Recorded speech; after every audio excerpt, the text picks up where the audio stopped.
په دې لوست کې موږ غواړو چې په پښتو ژبه کې د حروف رو زده کړو. در این درس می‌خواهیم نقش حرف د در زبان پشتو را یاد بگیریم. سلام ګرانو دوستانو، څنګه یې؟ زه ښه یم او هیله لرم چې تاسو هم روغ او جوړ اوسئ. زه عالیم او دلته د خوږ پښتو ژبه درس ورکوم. سلام دوستان عزیز، حالتان چطور است؟ من خوب هستم، امیدوار هستم شما هم جور و صحتمند باشین. مهربانی وکړئ د ویډیو تر پای پورې زما سره پاتې شئ. لطفاً تا پایان ویدیو همراه من باشید. کاربرد و یا رول حرف د در زبان پشتو چیست؟ لطفاً به مثال‌های زیر توجه کنید. د کابل شار، د کندهار انار، د احمد کور، د پښتو ژبه.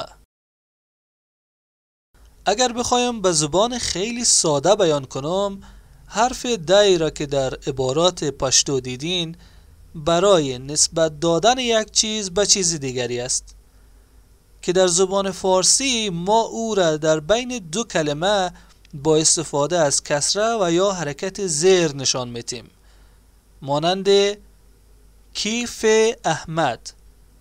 کیف احمد، ای کسره که در بین این دو کلمه هست و یا ای زیری که در بین دو تا کلمه هست، این برای نسبت دادن دو کلمه استفاده میشه که مشابه از او را در زبان انگلیسی هم با حرف آو نشان میدن، مانند the bag of احمد، کیف احمد.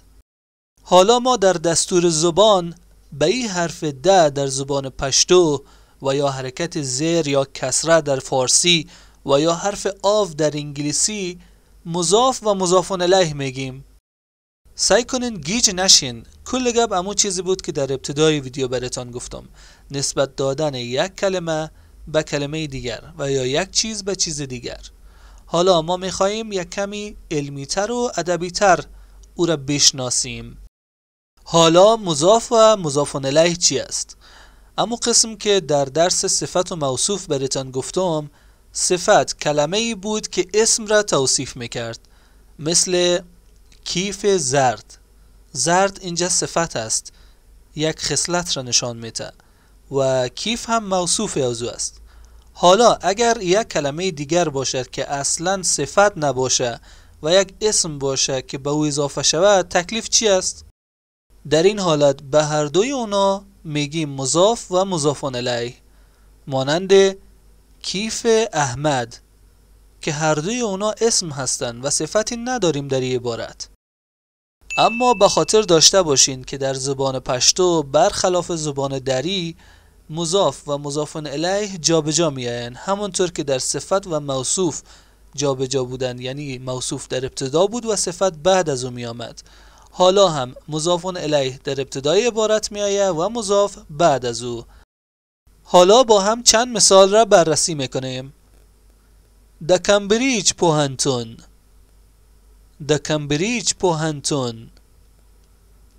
د افغانان هیواد، د افغانان هیواد. د احمد ورور، د احمد ورور. حالا برای تمرین از بین مثالهایی که در ابتدای ویدیو و در اینجا براتون گفتیم یک مثال را خودتان جور کنین و در بخش کامنت برایم بنویسین. خب دوستان عزیز، این بود درس امروز ما.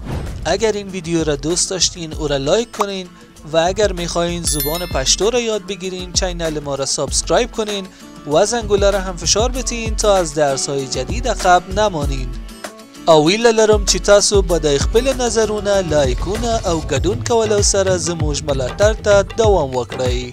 تا درس آینده شما رو به الله پاک میسپارم. د خدای پامان.